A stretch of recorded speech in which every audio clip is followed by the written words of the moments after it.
chers frères et sœurs, chers amis, à vous tous, bonjour. Unissons-nous à la prière de Jésus adressée à Dieu notre Père. Ensemble disons, notre Père qui es aux cieux, que ton nom soit sanctifié, que ton règne vienne, que ta volonté soit faite sur la terre comme au ciel.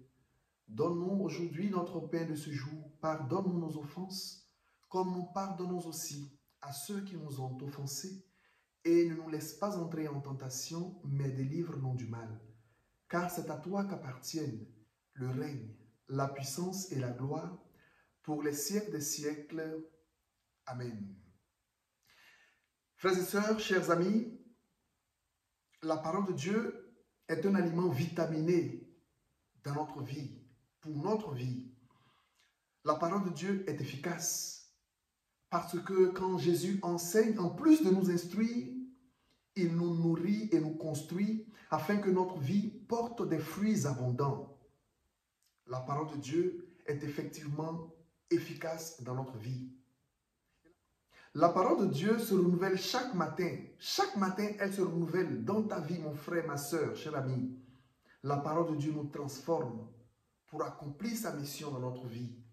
Comme dit le prophète Isaïe, « Ainsi ma parole qui sort de ma bouche ne me reviendra pas sans résultat, sans avoir fait ce qui me plaît, sans avoir accompli sa mission. » C'est ce qui fera d'ailleurs dire à Sainte Thérèse de l'Enfant Jésus que les paroles de Dieu sont des œuvres dans nos vies.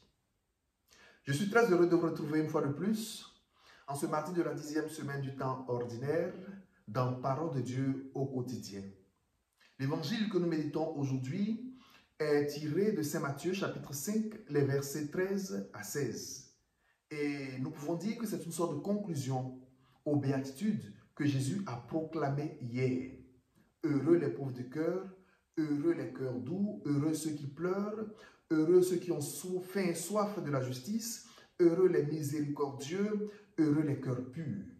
Aujourd'hui, dans l'évangile, Jésus nous donne deux comparaisons. La première, vous êtes le sel de la terre. La deuxième, vous êtes la lumière du monde. Commençons par le sel. Le sel est cette substance qui permet de donner de la saveur, du goût aux aliments.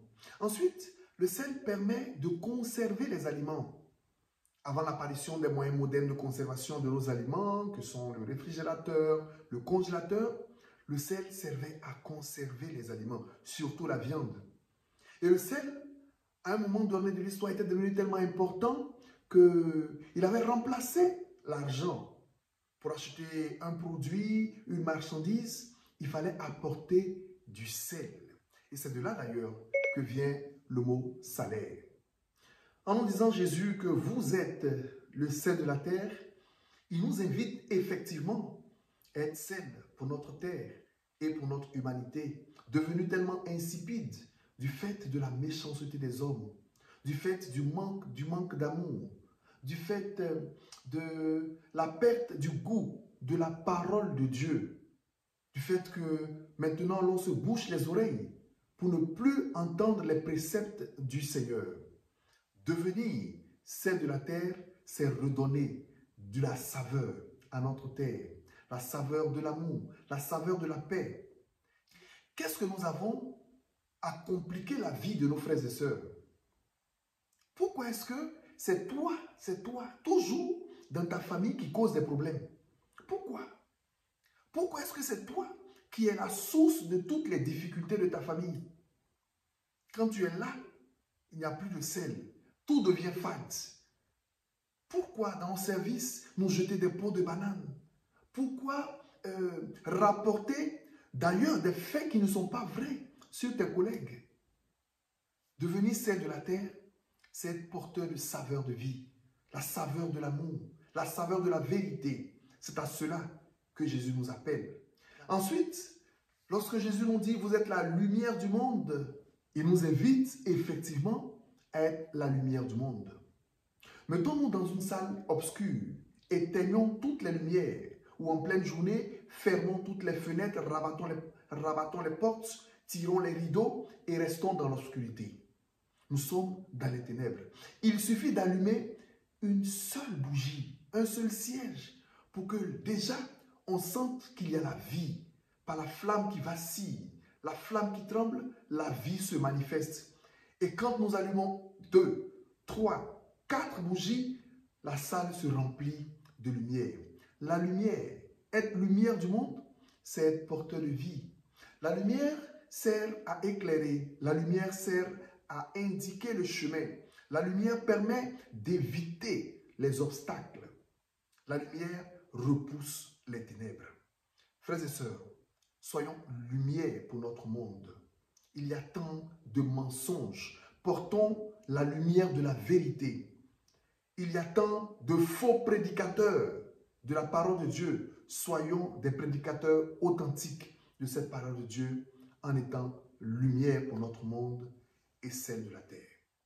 Il est possible aujourd'hui d'être celle de la terre et lumière du monde. Parce que cette saveur du sel et cet éclairage de la lumière ne viennent pas de nous. C'est Jésus en nous qui viendra saler l'humanité, notre vie, notre entourage.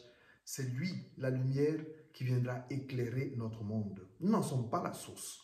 Alors, il faut s'enrichir de sa présence pour être effectivement celle de la terre et lumière du monde.